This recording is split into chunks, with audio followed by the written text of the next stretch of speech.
Hello, in this video we are going to cover how to run Python code online.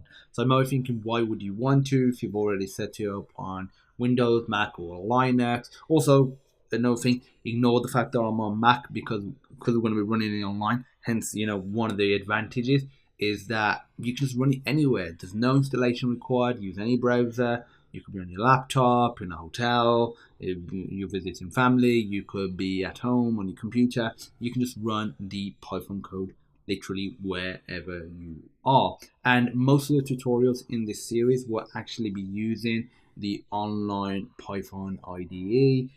And anything that can't be done in there, I'll use a local IDE. It'll just be the IDLE, which is just the official Python one, and it doesn't matter if I'm on Mac or any other platform, the code itself will be exactly the same. So the actual website is codechef.com, and you want to go to /IDE, and this IDE actually allows you to run other code as well. So there's like a whole heap of different type of code. So you can run some C, you can run some Ruby.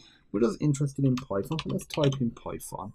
So you got the old version 2 or version 3. We're going to stick with version 3 because unless you specifically need version 2, just stick with the latest one.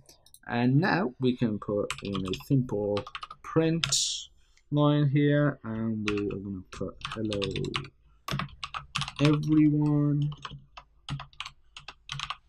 And we'll go down, click run. Just take a few seconds because it's going to run it on their end, and then it'll give us the result if it's successful.